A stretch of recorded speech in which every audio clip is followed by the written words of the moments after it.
മക്കളെ, അപ്പോൾ മൂന്ന് കാര്യങ്ങളാണ് ഈ ഒരു വീഡിയോയുടെ മിസ് നിങ്ങൾക്ക് പറഞ്ഞു തരുന്നത്. അപ്പോൾ എല്ലാവരും ആദ്യം മുതൽ അവസാനം വരെ ഈ ഒരു വീഡിയോ വളരെ കൃത്യമായിട്ട് തന്നെ കാണാനായിട്ട് ശ്രമിക്കാം.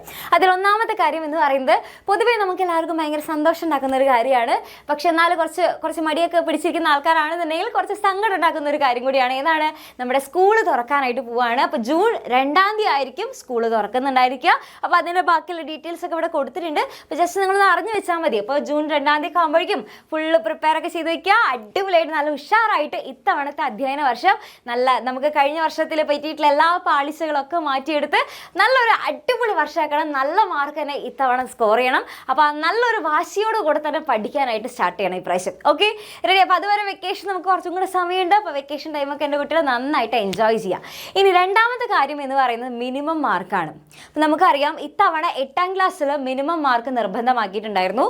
അപ്പോൾ അതുകൊണ്ട് തന്നെ 8-ാം ക്ലാസ്സിൽ മിനിമം മാർക്ക് നേടാത്ത, അതായത് മിനിമം എന്ന് പറയുമ്പോൾ ഒരു 30% മാർക്കാണ് പറഞ്ഞിട്ടുണ്ടായിരുന്നത്. അപ്പോൾ ആ ഒരു മിനിമം മാർക്ക് നേടാൻ സാധിക്കാതെ പോയ കുട്ടികൾ ഇപ്രാവശ്യം ഫെയിൽ ആയിട്ടുണ്ടായിരുന്നു. അപ്പോൾ നമുക്കറിയാം ഒരുപാട് സ്റ്റുഡൻസ് ആണ് ഇപ്രാവശ്യം ഈ ഒരു 8-ാം ക്ലാസ്സിൽ ഫെയിൽ ആയിട്ടുള്ളത്. അപ്പോൾ അടുത്ത വർഷം നമ്മൾ വിചാരിക്കും നമ്മളൊക്കെ 5-ലും 6-ലൊക്കെ ആണല്ലോ, അപ്പോൾ അതുകൊണ്ട് വലിയ പ്രശ്നമൊന്നും ഇല്ലല്ലോ എന്നൊക്കെ നമ്മൾ വിചാരിക്കും. പക്ഷെ അങ്ങനെയല്ല. ഈ ഒരു അധ്യയന വർഷം മുതൽ 5-ാം ക്ലാസ്സിലും 6-ാം ക്ലാസ്സിലും മിനിമം മാർക്ക് നിർബന്ധമായിരിക്കും. അപ്പോൾ ആ മിനിമം മാർക്ക് എടുത്തവർ മാത്രമേ അടുത്ത വർഷത്തേക്ക് പാസ്സാവുന്നുണ്ടാവുള്ളൂ. അപ്പോൾ അതെല്ലാവരും ഇത് ചെയ്യാൻ നന്നായിട്ടത് മനസ്സിലാക്കിക്കൊണ്ട് തന്നെ നന്നായിട്ട് പഠിക്കുക. നമ്മൾ ഒരിക്കലും ഇനി അടുത്ത വർഷം ഫെയിലായി പോവരുത്. അപ്പോൾ ഇത് ആദ്യമേ പറഞ്ഞു വെക്കുന്നത് എന്തിനാണെന്ന് വെച്ച് കഴിഞ്ഞാൽ, അപ്പോൾ ഇനി മുതൽ ആ ഒരു പേടിയോട് കൂടെ പഠിക്കുന്നത്, ഇച്ചിരി പേടിയൊക്കെ ഉള്ളത് നല്ലതാണ്. അപ്പോൾ അതുകൊണ്ട് തന്നെ നമ്മൾ നന്നായിട്ട് പഠിക്കാനായിട്ട് ട്രൈ ചെയ്യും. അപ്പോൾ ഇതെൻ്റെ കുട്ടികളൊന്ന് അറിഞ്ഞു വെക്കണം. എന്തായാലും നന്നായിട്ട് പഠിക്കാനായിട്ട് ട്രൈ ചെയ്യണം. ഇനി 7-ാം ക്ലാസ്സിൻ്റെ ഒക്കെ 10-ാം ക്ലാസ്സിൻ്റെ ഒക്കെ കാര്യമൊക്കെ ആണെന്നുണ്ടെങ്കിൽ അവർക്ക് അടുത്ത അധ്യയന വർഷം മുതൽ എന്നാണ് കേൾക്കുന്നത്. പക്ഷേ അതായത് നമുക്ക് ഇതുവരെ കിട്ടിയിട്ടുള്ള ഇൻഫോർമേഷൻസ് ഒക്കെ വെച്ചിട്ട് അടുത്ത അധ്യയന വർഷം മുതൽ എന്നാണ് പറയുന്നത്. പക്ഷെ എന്നിരുന്നാലും നിങ്ങൾ എന്ത് ചെയ്യുക, നന്നായിട്ട് തന്നെ പഠിച്ചോ. കാരണം ഈ മിനിമം മാർക്ക് വരാനായിട്ടുള്ള സാധ്യതയുണ്ട്. അപ്പോൾ അതുകൊണ്ട് തന്നെ എന്ത് ചെയ്യുക, നമ്മൾ പഠിച്ചു തുടങ്ങുമ്പോൾ മുതൽ നല്ല വൃത്തിയായിട്ട് പഠിച്ചു തുടങ്ങുക.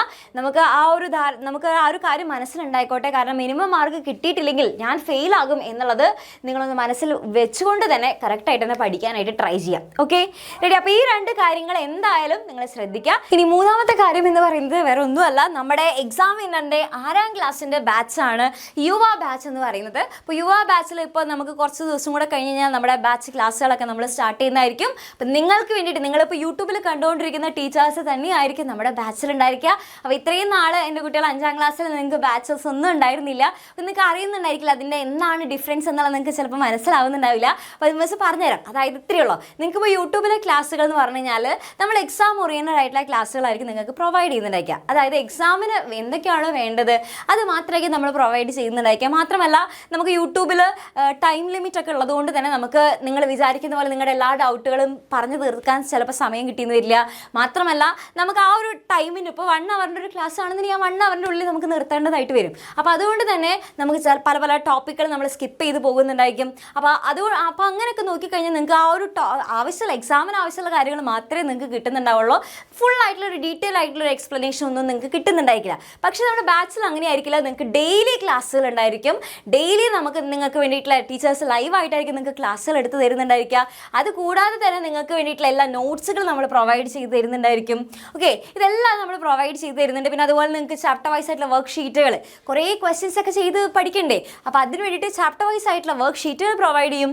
ചാപ്റ്റർ വൈസ് ആയിട്ടുള്ള എക്സാംസും മോഡൽ എക്സാംസും ഒക്കെ നമ്മൾ പ്രൊവൈഡ് ചെയ്യും. അപ്പോൾ ഇതിന് വരുന്ന ഫീസ് ഇപ്പോൾ നമ്മൾ കുട്ടികൾക്ക് ഓൾറെഡി ഇപ്പോൾ ഒരുപാട് ജോയിൻ ചെയ്ത ടൈം ആയതുകൊണ്ട് തന്നെ നമ്മൾ ഫീസ് കുറച്ചിട്ടുണ്ട്. 2499 എന്ന് പറയുന്ന ഫീസിലാണ് ഇപ്പോൾ നമ്മുടെ 6-ാം ക്ലാസ്സിൻ്റെ യുവ ബാച്ചിലേക്ക് നമ്മൾ അഡ്മിഷൻ എടുക്കുന്നത്. പക്ഷേ നമ്മുടെ ബാച്ച് ക്ലാസ് ഇപ്പോൾ കുറച്ച് നാൾ കഴിഞ്ഞ് നമ്മൾ സ്റ്റാർട്ട് ചെയ്യും. അപ്പോൾ ബാച്ച് ക്ലാസ് സ്റ്റാർട്ട് ചെയ്ത് കഴിഞ്ഞാൽ വീണ്ടും ഈ ഒരു വെട്ടിയിരിക്കുന്ന ഫീസ് കണ്ടോ, ഈ ഒരു പഴയ ഫീസായിട്ടുള്ള 3000 എന്ന് പറയുന്ന ഫീസിലേക്ക് നമ്മൾ മാറും. അപ്പോൾ അതുകൊണ്ട് തന്നെ ഈ ഒരു ടൈം എൻ്റെ കുട്ടികൾ എന്ത് ചെയ്യുക, നന്നായിട്ട് തന്നെ യൂസ് ചെയ്യുക. ഇതെന്തുകൊണ്ട് മിസ് ഈ ഒരു ടൈമിൽ തന്നെ ജോയിൻ ചെയ്യണം എന്ന് പറയുന്നതിൻ്റെ കാരണം അതാണ്. അപ്പോൾ കുറേ പേര് ഇങ്ങനെ ചെയ്യുന്നത് വെച്ച് കഴിഞ്ഞാൽ എക്സാമിൻ്റെ സമയമാകുമ്പോൾ ടെൻഷനാകും. കാരണം കുറേ പഠിച്ചു തീർന്നിട്ടുണ്ടാവില്ലല്ലോ. അപ്പോൾ ആ സമയത്താണ് കുറേ പേര് ജോയിൻ ചെയ്യുക. അപ്പോൾ അങ്ങനെ ജോയിൻ ചെയ്തതിനുള്ള പ്രശ്നം എന്താണെന്ന് വെച്ചാൽ ഇപ്പോൾ ബാക്കിയുള്ള കുട്ടികളെല്ലാവരും ഒരുവിധം പഠിച്ച് കഴിഞ്ഞിട്ടുണ്ടായിരിക്കും. അപ്പോൾ നിങ്ങൾ ചിലപ്പോൾ ആ നേരത്ത് വരുമ്പോൾ ഒരുപാട് ക്ലാസ്സുകൾ ഓൾറെഡി കഴിഞ്ഞു പോയിട്ടുണ്ട്. അപ്പോൾ കുറേ പെൻഡിങ് ആയിട്ട് കിടക്കും. അതൊക്കെ കണ്ടു തീർക്കണം. അപ്പോൾ ഇതൊക്കെ എപ്പോൾ കണ്ടു തീർക്കും? ആകെപ്പാടെ ടെൻഷനായി കുറേ നോട്ടുകൾ എഴുതുന്നു, ഇതൊക്കെ എന്താണെന്ന് മനസ്സിലാവുന്നില്ല. അപ്പോൾ അങ്ങനെയുള്ള പ്രശ്നങ്ങളൊക്കെ വരും. അപ്പോൾ അങ്ങനെ അവസാന നിമിഷത്തിലേക്ക് മാറ്റി വയ്ക്കേണ്ട. ഓരോ ദിവസം ഇപ്പോൾ ആദ്യം മുതൽ ജോയിൻ ചെയ്യുന്നൊരു കുട്ടിയാണെന്നുണ്ടെങ്കിൽ ഓരോ ദിവസം വളരെ കുറച്ചുണ്ടാവുള്ളൂ പഠിക്കാനായിട്ട്. ആ വളരെ കുറച്ചുള്ള കാര്യങ്ങൾ നമുക്ക് കുറേ സമയം ഒരു ദിവസം തന്നെ ഇരുന്ന് പഠിക്കണം എന്നൊന്നും മിസ് പറയില്ല. ആ കുറച്ച് സമയം ഇരിക്കുന്നത് നല്ല വൃത്തിയായിട്ട് പഠിക്കുക, അത്രയേ ഉള്ളൂ. ഓക്കെ, അപ്പോൾ ഓരോ ദിവസം നല്ല ടൈം ടേബിൾ അനുസരിച്ച് നിങ്ങൾക്ക് വളരെ കൃത്യമായിട്ട് വളരെ കുറച്ച് വീതം പഠിച്ചു പോവുകയാണെന്നുണ്ടെങ്കിൽ എൻ്റെ കുട്ടികൾക്ക് എക്സാം ആകുമ്പോഴേക്കും അടിപൊളിയായിട്ട് റിവിഷനൊക്കെ നടക്കും. കാരണം ഓൾറെഡി നമ്മളിവിടെ ചാപ്റ്റർ വൈസ് ആയിട്ടുള്ള എക്സാംസും മോഡൽ എക്സാംസും ഒക്കെ നടത്തുന്നതുകൊണ്ട് തന്നെ ഓരോ എക്സാമിന് നിങ്ങൾ റിവൈസ് ചെയ്തുകൊണ്ടേയിരിക്കും. ഓക്കെ, അപ്പോൾ അത് വളരെ നല്ലതാണ്. അപ്പോൾ നിങ്ങൾക്ക് നന്നായിട്ട് പഠിക്കാനും പറ്റും. ഓക്കെ, അപ്പോൾ ഈ ഒരു ടൈം കറക്റ്റായിട്ട് യൂട്ടിലൈസ് ചെയ്യുക. ബാച്ചിൻ്റെ ക്ലാസ് സ്റ്റാർട്ട് ചെയ്ത് കഴിഞ്ഞാൽ വീണ്ടും നമ്മൾ പഴയ ഫീസിലേക്കായിരിക്കും പോകുന്നുണ്ടാവുക. അപ്പോൾ ഇപ്പോൾ എൻ്റെ കുട്ടികൾക്ക് വേഗം തന്നെ ഈ ഒരു കുറഞ്ഞ ഫീസിൽ നിങ്ങൾക്ക് ജോയിൻ ചെയ്യാനായിട്ട് സാധിക്കും. അപ്പോൾ നിങ്ങൾ എല്ലാവരും എന്ത് ചെയ്യുക, ഈ ഒരു ഇൻഫർമേഷൻ ഇപ്പോൾ മൂന്ന് കാര്യങ്ങളാണ് മിസ് പറഞ്ഞിട്ടുള്ളത്. ഈ 3 കാര്യങ്ങൾ എന്ത് ചെയ്യുക, നിങ്ങളുടെ ഫ്രണ്ട്സിനൊക്കെ വേഗം അറിയിക്കുക. അപ്പോൾ ഇനി ഒരു മെയ്യും കൂടെ കഴിഞ്ഞ് കഴിഞ്ഞാൽ നമ്മുടെ സ്കൂളൊക്കെ സ്റ്റാർട്ട് ചെയ്യും. അപ്പോൾ അടുത്ത വർഷം അടിപൊളിയാക്കണം. ഓക്കെ, ഈ ഒരു വർഷം നമുക്ക് പറ്റിയിട്ടുള്ള എല്ലാ മിസ്റ്റേക്കുകളും മാറ്റിയെടുത്തുകൊണ്ട് ഒരു ഫ്രഷ് ആയിട്ടുള്ള സ്റ്റാർട്ടായിട്ട് വേണം നമ്മൾ അടുത്ത വർഷത്തിനെ കാണാനായിട്ട്. അപ്പോൾ അടിപൊളിയായിട്ട് എൻ്റെ കുട്ടികളെ എല്ലാവരും അല്ലേ ഫുള്ള് പ്രിപ്പറേഷൻസ് ഒക്കെ സെറ്റ് ആവണം. ഓക്കെ, വെക്കേഷനൊക്കെ അടിച്ചു പൊളിച്ചോ, എൻജോയ് ചെയ്തോ. അത് കഴിഞ്ഞ് നേരെ നമ്മുടെ അടുത്ത വർഷത്തിലേക്ക് സ്റ്റാർട്ട് ചെയ്യുമ്പോഴേക്കും നല്ല എനർജിയിൽ ഫുൾ പവർ പാക്കായിട്ട് വേണം അടുത്ത വർഷം സ്റ്റാർട്ട് ചെയ്യാനായിട്ട്. അപ്പോൾ എല്ലാവർക്കും ഓൾ ദ വെരി ബെസ്റ്റ്. നന്നായിട്ട് എൻ്റെ കുട്ടികൾ വെക്കേഷനൊക്കെ എൻജോയ് ചെയ്യുക. അത് കഴിഞ്ഞിട്ട് അടുത്ത വർഷം സെറ്റാക്കുക. Okay, thank you.